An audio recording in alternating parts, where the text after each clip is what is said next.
Dolomite stone, yung marker dito. Ayan. So tingnan natin dito.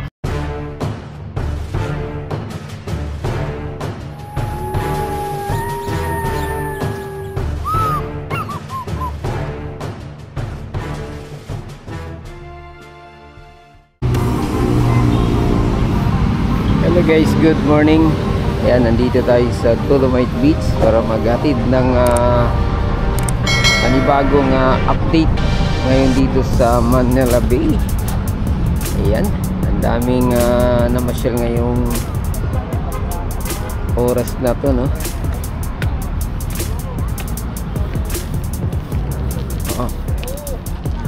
Ay, good morning. Ayan, ito yung isa sa pinakamasipag na MMDA na naglilinis dito, mga bayan. Ayan.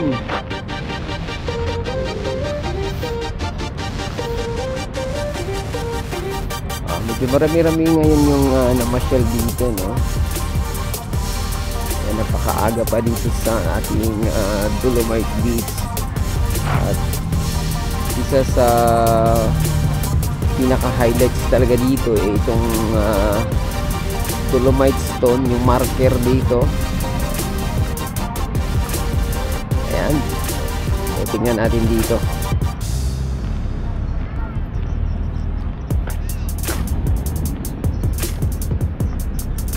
Tingnan natin yung linis at yung linaw ng tubig, mga babayan.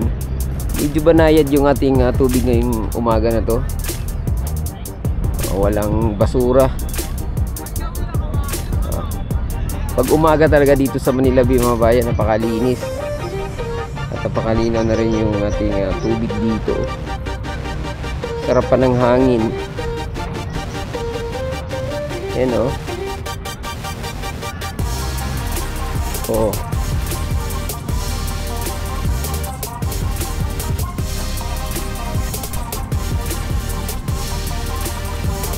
Oh, diba? Napakalinaw at yung mga nagbibida dito sa init. Nag-i-enjoy yung mga babayan.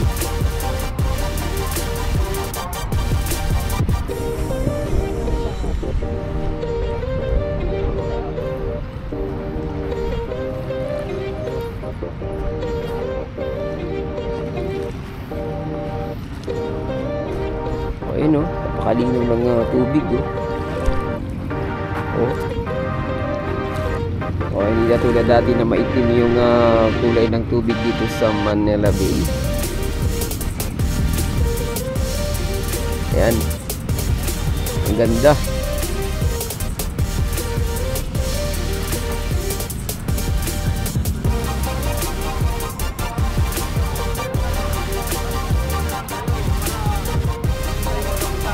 Yan.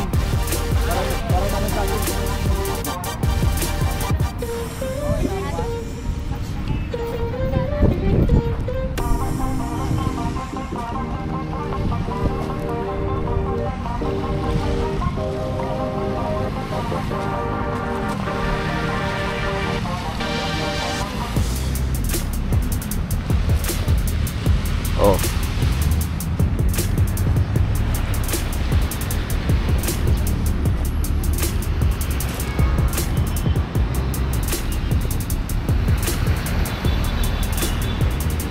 Lumakas yung alon, no?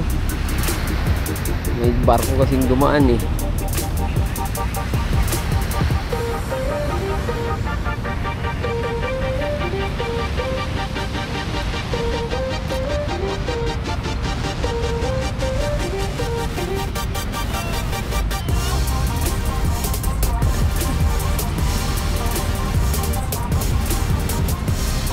O, dumaan lang yung speedboat, mga bayan. Lumakas yung alon.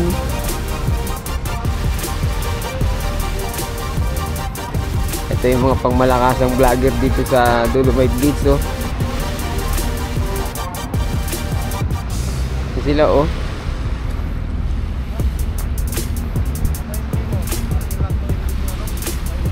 Oh. Ito, nandito yung mga pangmalakasan. Ah, ito pa lalo na. Talagang mga sarpa. Ah, tuloy ko lang ito aking video.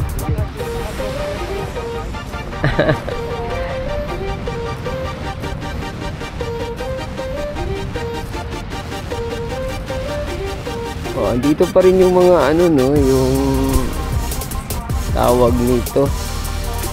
Yung pansit. Pansit daw. Ayan yung mga seaweeds dito sa Dolomite Beach mga bayan.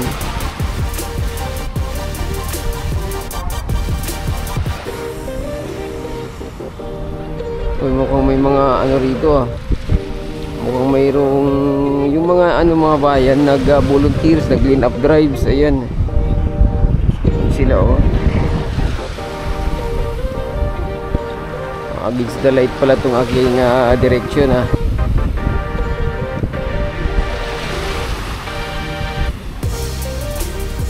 Ang ganda ng hampas ng alon ha.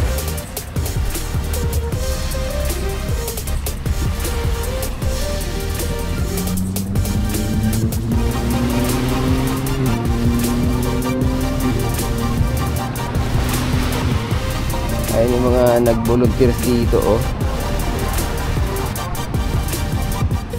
Yan sila.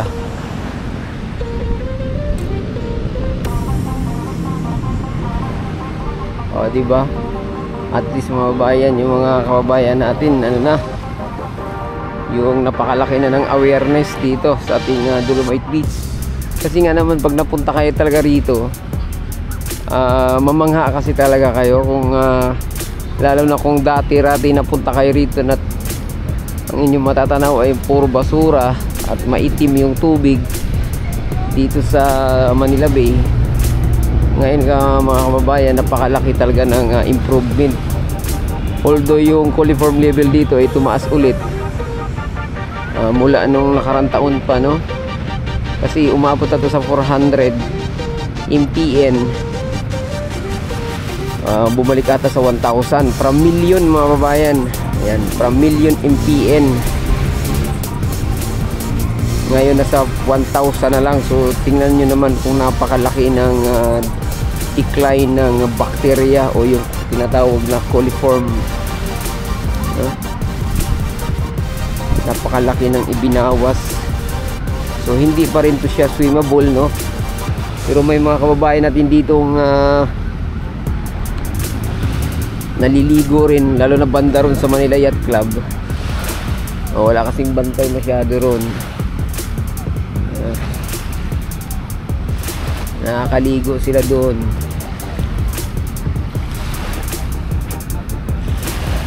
Ay wala nga yan eh, di ba? Yung mga baha nga minsan, di ba? Yung mga kababayan na nililigo agad eh. Yan oh.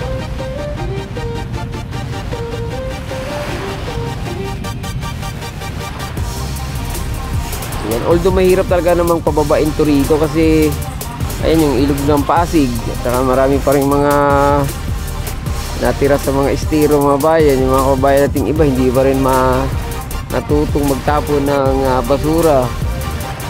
At yung iba nating mga bayan natira dyan, yung kanilang dumi diretso na. Diba? Pero at least from million to 1,000 na lang bacteria ang nandito sa ating Dolomite Beach.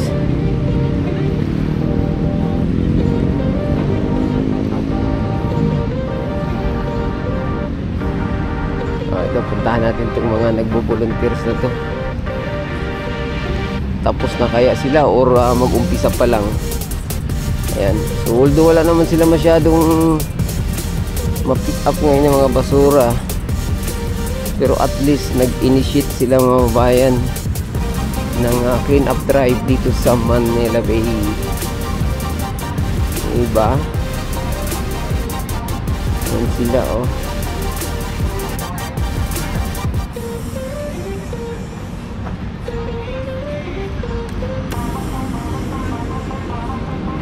Private na ito, mga private to. Alam mo, mga private company ito.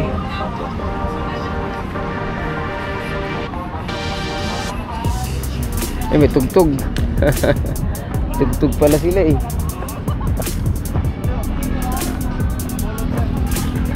Volunteer sila.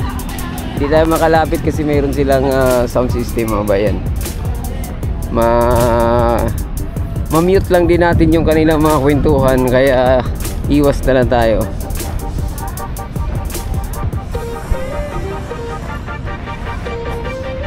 Ayan, so hanggang dito na lang muna yung ating update, no? Sana huwag kalimutang mag-subscribe at i-click ang ating notification bell para ma-update kayo sa mga susunod pa nating video dito sa Manila Bay, Dolomite Beach. Adios amigo, bye-bye, salamat.